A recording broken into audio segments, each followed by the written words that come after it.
오늘 우리가 함께 읽은 이 말씀은 예수 그리스도가 사랑하는 그의 제자 베드로를 다시 찾아왔을 때 베드로에게 잃어버린 사명을 다시금 생각나게 하시며 베드로의 삶이 어떻게 하나님께 영광이 되는 삶이 되는지, 어떤 죽음을 맞이하게 되는지에 대해서 알려주는 부분입니다.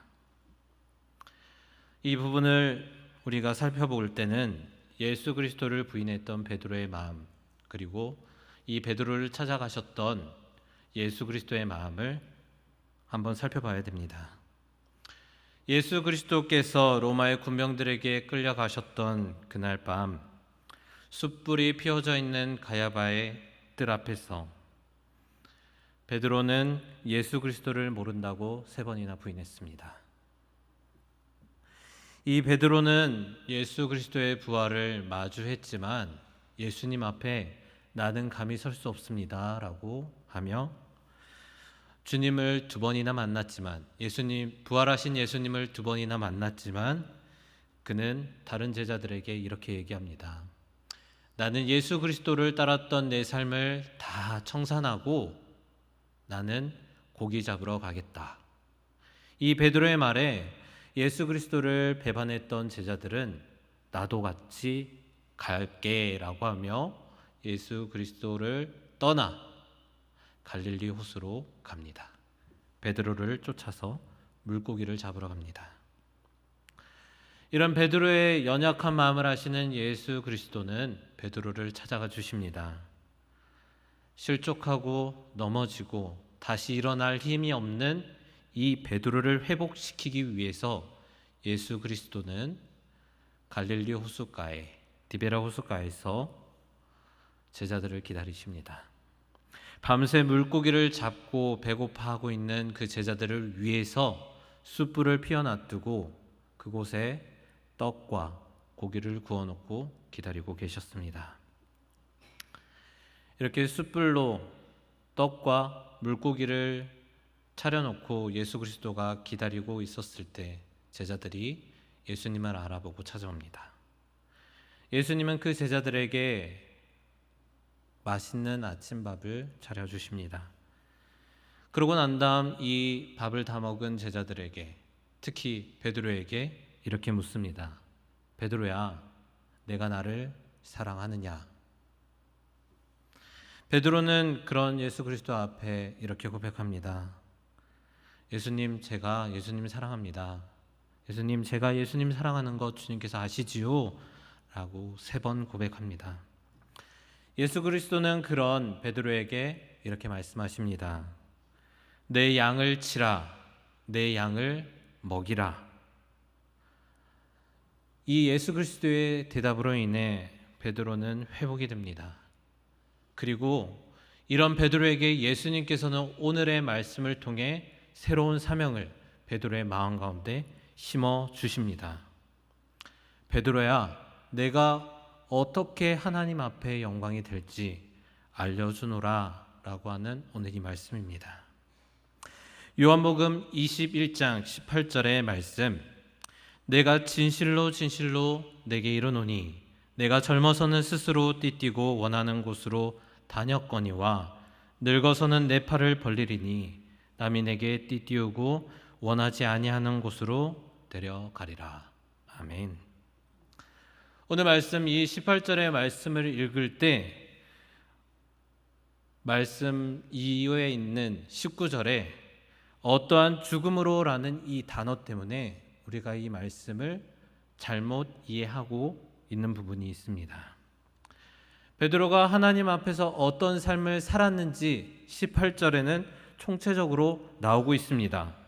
내가 젊어서는, 내가 내 힘을 다하여서는 스스로 띠를 띠고 예수 그리스도를 쫓아 살아가는 그런 삶을 살았지만 내가 연약하고 쓰러지고 기력이 쇠하고 주님을 쫓을 수 없을 때에는 비로소 내가 내 2 팔을 들 때에 남이 너에게 띠를 띄우고 내가 원하지 않는 그곳으로 간다라고 이야기합니다.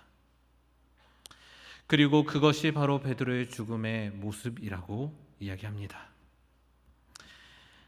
내가 젊어서 스스로 띠뛰고 원하는 대로 살아가는 삶, 그리고 늙어서 내 두 팔을 벌리고 남이 이끄는 대로 남이 띠뛰고 원하지 않는 곳으로 가는 삶, 이 모든 순간은 우리의 삶의 모습입니다. 우리의 모든 순간과 모든 삶 가운데 하나님께서는 이렇게 얘기하십니다. 베드로의 모습을 통해, 우리의 모습을 통해 하나님께서 영광 받으시기 원한다라고 말입니다. 오늘 이 말씀을 우리가 있는 그대로 받아들일 때 이렇게 우리 마음속에 받아들여집니다. 주님, 제가 젊었을 때는 내가 힘이 있으니까 내 힘을 다해 주님께 봉사하겠습니다. 내 열정을 가지고 주님을 따라 살아가겠습니다. 내가 하나님의 뜻을 향해 달려가겠습니다 라고 이야기합니다. 그렇게 살다가 내가 조금 나이가 들고 내 육신이 연약해지고 내가 믿음을 잃어버려서 힘이 쭉 빠졌을 때, 주님, 이제 저를 주님께서 쓰실 만한 곳으로 데려가 주십시오. 나를 쓰실 만한 곳으로 데려가셔서 나를 사용하십시오 라고 고백합니다. 할렐루야. 내가 젊었을 때에도, 내가 힘이 있었을 때에도 하나님은 우리를 사용하십니다. 내가 연약할 때도, 내가 힘이 없을 때에도 하나님은 우리를 들어서 사용하신다는 이 말씀을 바라보았을 때, 오늘 우리 성도님들에게 주시는 이 말씀을 마음속에 새기며 내가 하나님의 뜻을 따라, 하나님의 영광을 따라 살아가는 삶으로 결단하며 나아가시면 좋겠습니다. 그런데 여러분, 오늘 말씀 18절과 19절에는 단순하게 어느 한 사람의 인생에 대해서, 나이에 대해서 이야기하는 것이 아닙니다. 그 안에는 하나님의 놀라운 사명이 숨겨져 있습니다. 18절에 나오는 젊어서와 늙어서라는 이 단어의 본뜻을 한번 살펴보았습니다. 이 단어의 뜻, 젊어서라는 단어의 원어의 뜻은 어리다라는 뜻과 함께 또 한 가지의 뜻이 붙어 있었습니다. 그것은 바로 새로운 것, 신선한 것입니다. 늙어서라는 단어는 그러면 어떻게 표현이 될까요? 늙어서라는 이 단어는 단순히 나이가 많이 들었다라는 뜻에서 머물러 있지 않습니다. 늙었다는 단어와 함께 있는 단어는 성장하다라는 단어입니다. 이렇게 새로운 것, 신선한 것, 그리고 성장하다라는 이 단어를 오늘 말씀에 빗대어 넣어서 오늘의 말씀을 되짚어 본다면 이렇게 우리가 말씀을 받을 수 있습니다. 우리가 주님의 은혜로 새롭게 되었을 때, 우리가 주님의 은혜로 신선함을 얻었을 때, 그때가 언제냐 하면은 바로 예수 그리스도의 사랑, 구원을 받았던 그 기쁨으로 인해 충만할 때 우리는 스스로 띠를 띄우며 우리의 힘과 우리의 노력을 다해 하나님의 일에 힘씁니다. 근데 그러다가 우리 삶에 굴곡을 만나고 시련을 만나고 어려움을 겪고 더 이상 쓰러져서 일어날 힘이 없을 때 기도로 회복되고 주님께 나아가는 일을 경험하고 난 다음에 우리의 신앙은 비로소 성장합니다. 하나님의 뜻을 깨닫고 우리의 신앙이 성장했을 그때에 우리는 비로소 하나님의 말씀을 더욱더 깊게 알 수 있게 됩니다. 비로소 우리가 두 팔을 벌리고 주님께서 뜻하신 바대로 살겠습니다. 주님께서 이끄시는 곳으로 내가 살겠습니다. 이렇게 나아갈 수 있게 됩니다. 여러분의 신앙의 자리는 어디입니까? 예수 그리스도로 인해서 날마다 설레며 가슴 뛰는 삶을 살고 계십니까? 예수 그리스도가 베풀어 주시는 평안과 기쁨에 충만한 삶을 살고 계시다면 그 충만한 삶을 가지고 주님의 일에 힘쓰십시오. 아니면 내 삶이 어렵고 굴곡을 겪었지만 나와 만나주시는 그 예수 그리스도로 말미암아 주님과 동행하는 삶을 살고 계신다면 늘 믿고 신뢰하며 동행하시는 우리 삶의 반려자와 같은 우리 예수 그리스도를 믿고 신뢰하며 나아가시기 바랍니다. 그런데 여러분, 이 기쁨에 충만한 삶이든 주님께 헌신하는 삶이든 그 삶의 첫 시작, 첫 매듭은 똑같은 데에서 시작하고 있습니다. 그것은 바로 예수 그리스도로 말미암아 사는 삶에서부터 시작이 됩니다. 오늘 말씀 요한복음 21장 19절 말씀입니다. 이 말씀을 하심은 베드로가 어떠한 죽음으로 하나님께 영광을 돌릴 것을 가리키심이로라. 이 말씀을 하시고 베드로에게 이르시되 나를 따르라 하시니. 아멘. 예수 그리스도께서는 베드로가 어떤 죽음을 맞이할지 알려주십니다.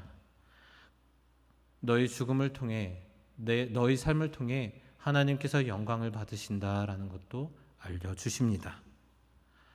하지만 그 뒤에 나와 있는 이 말이 베드로에게 또 오늘 우리에게 던져지는 그 말씀이라는 것을 우리가 생각하면 좋겠습니다. 내가 죽음의 길을 갈지라도, 내가 내 두 팔을 벌려서 어쩔 수 없는 그 자리에 가서 죽을지라도 내가 나를 따라오겠느냐라는 예수 그리스도의 부르심입니다. 예수 그리스도는 베드로에게 이렇게 얘기합니다. 나를 따르라. 주님을 따르는 삶을 살아가라 라고 이야기합니다. 주님을 따르는 삶은 무엇일까요? 18절에는 주님을 따르는 삶에 대해서 띠를 띄운 삶이라고, 스스로 띠를 띠거나 남인에게 띠를 띄운 삶이라고 이야기합니다. 띠를 띈다는 것은 어떤 의미일까요? 원래의 의미를 찾아본다면 옷을 입다라는 뜻과 함께 빛나는 삶을 살아간다라고 이야기하곤 합니다. 죽음이 빛나는 것, 죽음의 상황 가운데 빛나는 것, 그것은 우리 삶에서 우리가 경험할 수 있는 것에서 어디에서 바라보고 어디에서 느낄 수 있을까요? 오늘 말씀의 제목처럼 장작과 숯에서 우리는 스스로 띠를 띠는 삶, 죽음으로 빛이 나는 삶, 그 삶이 무엇인지 우리에게 알려주고 있습니다. 장작과 숯이 있습니다. 장작은 그 자체로 힘이 있습니다. 가능성도 있고 그 자체로 쓰임새도 아주 많습니다. 무언가를 만들기 위한 좋은 제목입니다. 그 장작에, 그 나무 덩어리에 머리 위에다가 도끼자루를 놔둔다면 도끼가 됩니다. 망치를 얹어 놔둔다면 망치가 됩니다. 건물을 지을 때 땅에 이 장작을 깊숙이 박아 놔둔다면 그것은 기둥이 됩니다. 지붕이 무너지지 않게 하기 위해서 천장에 올려놓든다면 천장이 됩니다. 그야말로 이 장작은 내가 원하는 대로 내가 할 수 있는 모든 것을 다 하면서 살아갈 수 있는 그런 삶입니다. 수많은 가능성을 가지고 있고 수많은 능력을 가지고 있고 내가 가지고 있는 모든 열정과 모든 힘을 다할 수 있는 그런 장작이 있습니다. 하지만 이 장작이 결국 빛을 내는 데는 단 하나의 순간밖에 없습니다. 바로 불이 붙여서 그 불로 인해 빛을 내고 열을 내며 스스로를 불태우는 삶입니다. 바로 헌신의 자리입니다. 숯은 어떻습니까? 숯은 연약합니다. 숯은 그것 자체가 뭔가 스스로 이룬 적이 없다라고 느끼는 존재입니다. 숯을 만들 때는 뜨거운 불가마에 넣습니다. 그곳에 공기나 불길을 차단해서 뜨겁게 불타고 싶지만 내 모든 이 한 몸을 바쳐서 재가 돼버리고 싶지만 그렇게 만들지 못하는 상황이 바로 이 숯의 상황입니다. 뜨거운 열기 속에 있어도 내 몸을 불타오를 수 없는 그런 불쌍한 삶. 무언가를 만들려고 이 숯을 가지고 만지작 하면은 만지작 하는 것만큼 부서지는 게 바로 숯입니다. 그리고 손으로 만진다면은 그 숯은 시꺼먼한 거뭇거뭇한 그을음이 남습니다. 너무 가벼워서 이것을 포대에 넣어가지고 어디다 세워놔두려고 무게를 지탱하려고 해도 숯은 결국 무게를 지탱하는 역할도 할 수 없습니다. 새로 불을 다시금 지펴가지고 뜨겁게 만들고 싶지만 불도 잘 붙지 않는 게 바로 숯입니다. 정말 빛을 내기까지 오랜 시간이 걸립니다. 연약합니다. 잘 부서집니다. 하지만 이 숯의 진가는 불이 붙었을 때 나타납니다. 불이 붙었을 때 장작이 내는 열보다 더 뜨거운 열을 내고 오랫동안 그 형태를 유지하며 뜨거움을 유지합니다. 여러분, 장작과 숯이 빛을 내려면 결국은 불타는 자리에 있어야 됩니다. 이 빛나는 영광의 자리, 불타는 그 자리가 우리 삶에는 어떤 자리일까요? 바로 하나님의 말씀에 순종하는 삶, 헌신하는 삶입니다. 여러 가지 쓰임새가 있고 달란트가 있고 여러 가지 재물이 있을지라도 우리는 주님 앞에 쓰임받지 않는다면 그저 빛나는 삶이 될 수 없습니다. 우리가 여러 번 넘어지고 주님을 따라 살려고 노력하지만 살 수 없는 우리의 연약함을 두고 늘 기도하며 살지만 우리가 주님께서 부르시는 그 부르심에 아멘 하며 응답하며 나아간다면, 우리의 마음속에 그 뜨거움이 함께한다면 우리는 숯덩이처럼 주님을 사랑하는 그 뜨거운 마음이 여전히 또 우리 다음 세대까지 끝까지 이어갈 수 있게 됩니다. 여러분, 이 빛나는 자리를 여러분에게 선물합니다. 이 빛나는 자리, 주님께 헌신하는 자리가 우리의 삶이 되기 원합니다. 바로 이 빛나는 자리로 초대해 주시는 그 예수님의 부르심이 오늘 말씀에 우리에게 이렇게 나오고 있습니다. 바로 나를 따르라 라는 부르심입니다. 베드로의 평생을 장작과 숯으로 비유해 본다면 이와 같습니다. 베드로는 예수님의 첫 부르심 앞에 자기 자신을 세우고 예수 그리스도를 따르는 삶을 살았습니다. 예수 그리스도가 나를 따라오라 라고 얘기했을 때 베드로는 그 예수님의 말씀에 순종합니다. 예수님은 베드로에게 이렇게 얘기합니다. 나를 따라오라, 내가 사람을 낚는 어부가 되게 하리라.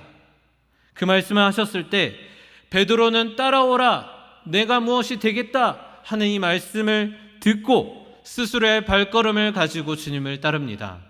그가 가지고 있었던 그물과 아버지를 버려두고 예수 그리스도를 쫓으며 따라 살아가는 삶을 살아갑니다. 그의 열심은 어떠했을까요? 베드로는 장작처럼 예수님을 쫓았던 사람입니다. 예수 그리스도 앞에서 스스로의 쓰임새를 생각하며 고민하며 나아갑니다. 예수님의 수제자가 되기 위해서 애쓰고 노력했고 주님의 긴밀한 교제의 자리, 예수 그리스도가 경험하는 그 긴밀한 교제의 자리에 끝까지 쫓아갔던 사람, 예수 그리스도가 보여주었던 무리를 걷는 그 사건을 봤을 때 나도 그 기적을 체험하고 싶습니다 고백했던 사람이 바로 베드로입니다. 이 베드로는 또 예수님 앞에 이런 고백을 합니다. 주는 그리스도시요 살아계신 하나님의 아들이라고요. 이 고백으로 인해 베드로는 예수님께 칭찬을 받습니다. 하지만 이렇게 장작으로 불탈 줄 알았더니 베드로는 내가 장작이 아니라는 것을 깨닫습니다. 베드로가 자기 자신을 바쳐야 되는 그 자리, 십자가의 영광의 그 자리 앞에서 예수 그리스도를 모른다고 부인합니다. 그의 발걸음을 돌려서 그 자리를 피해버립니다. 그때 이후로 베드로는 숯처럼 살았습니다. 연약하고 부러지기 쉽고 내 안에 여전히 실패의 흔적이 남아있는 이 쑥과 같은 이 베드로가, 쑥과 같은 인생이 바로 나의 인생이라고요. 하지만 예수 그리스도는 베드로에게 찾아가 주셔서 다시금 기회를 주십니다. 연약하고 부서지기 쉬우며 실패와 후회의 흔적이 남은 그에게 나를 따르라 라고 말씀하십니다. 내 힘을 다해 나를 쫓아오는 것이 아니라 그저 내가 걸어갔던 그 길에 너도 함께 동행하며 내 손을 잡고 같이 걷자 라고 예수님께서 말씀하십니다. 나를 따르라 라는 이 말에, 예수 그리스도의 이 말씀에 베드로는 순종하며 나아갑니다. 베드로가 먼 훗날 나이가 들어서 내가 더 이상 내 힘으로 내가 갈 수 있는 곳이 없다고 느껴질 때에 주님을 쫓아 살아가게 되는, 주님께 질질질 끌려서 살아가는 그런 미래의 베드로의 모습인지, 아니면 후회가 막심하고 연약하고 쓰러지고 수덩이 같은 나의 이 연약한 마음이 주님께 바쳐지는 그런 베드로의 삶이든지 간에 예수 그리스도의 부르심에 베드로는 순종합니다. 여러분, 예수 그리스도가 나를 따라오라 라고 했던 그 음성에 우리 기쁨으로 힘차게 달려나갑시다. 믿음이 연약하고 쓰러지고 더 이상 일어날 힘이 없는 여러분, 나를 따르라, 내 손을 잡고 같이 걷자 말씀하시는 그 예수 그리스도의 음성에 주님, 내 손 꼭 붙잡아 주시옵소서, 주님 꼭 붙잡고 주님과 동행하는 삶을 살아가시는 여러분이 되시길 바랍니다. 사랑하는 여러분, 베드로를 부르시는 음성이 오늘 우리에게 던져집니다. 나를 따라오라, 나를 따르라. 두 음성 가운데 내가 장작이라면 기쁨으로 따라가고, 내가 연약하고 넘어지고 쓰러지고 수덩이와 같이 정말 아무것도 할 수 없어 보이는, 정말 내 육신이 약해서 아무것도 할 수 없어 보이는 그런 상황이라면 주님, 내 손 꼭 붙잡고 주님께서 이끌어 주시옵소서, 이렇게 고백하면서 주님께서 쓰시기에 합당한 그릇이 되시길 부탁드립니다. 장작이 되어 한 몸을 불사르며 주님께 헌신하는 삶을, 또는 숯이 되어 뜨겁게 복음을 전하며 기도하며 나아가는 제주 영락교회 모든 권속들 가운데, 또 주님께서 우리에게 우리의 삶을 통해서 보여주시는 그런 삶의 모습 가운데 하나님의 나라와 그 권세와 그 영광이 우리 제주 영락교회 가운데 가득 넘쳐나시길 소망합니다. 기도하겠습니다.